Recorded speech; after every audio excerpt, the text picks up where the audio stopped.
베트남은 작고 아담하고 근데 가장 핫한 나라가 아닐까 생각을 좀 합니다. 베트남은 근데 제가 베트남 얘기 들으면 제일 불평을 많이 하시더라고요. 야, 내가 베트남 때문에 얼마나 고생을 많이 했는데 라는 얘기를 제일 많이 하세요. 대부분이 옛날에 5년 폐쇄형으로 팔았던 기억들이 있거든요.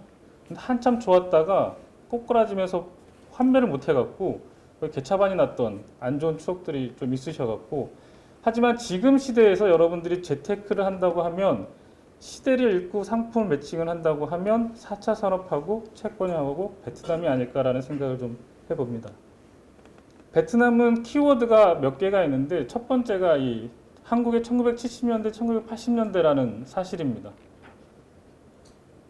한국이 1970년대, 80년대에서 우리나라가 어떻게 성장해 왔는지, 어떤 요소들이, 어떤 정책들이 우리나라를 성장하게끔 했는지, 여기 있는 키워드들이 똑같이 베트남의 요즘의 정책하고 또 맞아떨어집니다. 저는 베트남이란 나라는 우리나라가 성장하는 속도보다도 훨씬 더 빨리 성장을 할 것 같아요.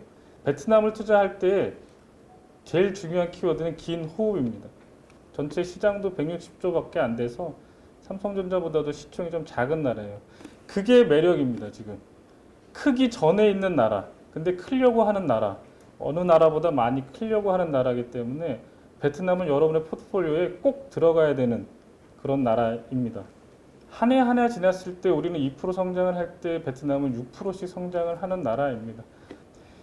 만약에 미중 무역 협상이 지금 내년으로 된다고 하지만 미중 무역 협상이 체결이 된다면 만약에 민영화가 완료가 된다면 만약에 이 신흥국 지수에 베트남이 들어간다면 만약에 증권법 개정안이 통과가 된다면 베트남은 장난이 아닐 거라는 생각을 좀 합니다. 근데 이게 가능성이 없느냐? 아니요. 그냥 지나가면 하나씩 하나씩 다 지나가는 단계에 있는 겁니다. 그래서 베트남이 2020년에 참 좋은 이슈들이 많이 있습니다. 2019년에 좀 쉬었다가 2020년 1000 넘었다가 다시 1000 밑으로 내려왔는데 2020년에는 상당히 기대를 하고는 있습니다. 물론 전 세계 경기가 다시 다운이 된다 그러면 한 해 정도 연기는 될 수 있어도 저는 상당히 긍정적으로 좀 보고 있고 많이 제 포트폴리오에 제안을 하고 있습니다. 그다음 종목은 시가총액 상위 10개 그냥 하시면 되고요. 여러분이 맨날 듣던 종목만 하셔도 큰 차이는 없어요. 거꾸로 우리가 외국인들이 1970년대, 80년대 한국에 투자를 한다고 하면 할 수 있는 종목이 뻔합니다. 잘 모르니까 삼성그룹, 포스코, SK텔레콤, 현대차 이런 거 하시면 되잖아요. 근데 그런 거 다 총합해 놓은 회사가 빈그룹입니다. 많이 들어보셨죠? 빈그룹 산하에 되게 많은데 요즘에 많이 곽광을 받는 게 빈페스트죠. 자동차 회사.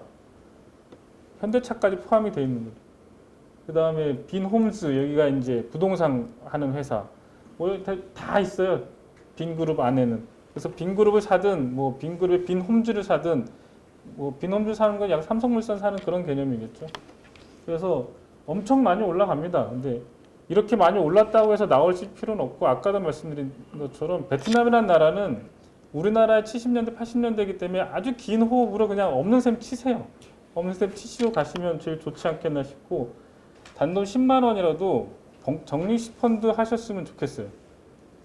적립식 펀드 베트남에 꼭 하시고 여유가 좀 되시면 4차 산업하고 리츠 하시면 좋겠고 연금 IRP 쪽에도 이게 다 어떤 긴 호흡을 가지고 여러분들이 목돈 갖고 투자하기는 너무 이제 신경 많이 쓰시니까 없는 셈 치고 하실 수 있을 분야는 적립식 펀드, 연금 IRP, 그다음에 저는 제 고객들한테 상속증여 많이 권해드리거든요. 그러면 5천만 원, 3천만 원, 2천만 원 상속증여 한 다음에 뭐 할까라고 물어보면 저는 옛날 브라이체크 많이 권해드렸는데 지금은 이제 오히려 이제 베트남 관련한 주식 묻어두라고 말씀을 많이 드리고 있습니다.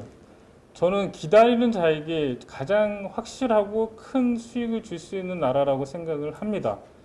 우리가 테크니컬하게 아니면 경제 기술을 보고 막 이 경제 성장률이 어떻고 그런 거 떠나서 단순하게 우리가 살아왔던 과거의 궤적을 보면 1970년대, 80년대 한국 시장을 우리가 지금 보고 있는 거거든요. 그럼 우리가 거꾸로 돌아가면 삼성전자 사시겠다고 했던 그 마음 그대로 빈 그룹을 사서 삼성전자가 성장하는 그 성공 스토리를 같이 누릴 수 있다라고 저는 생각을 합니다.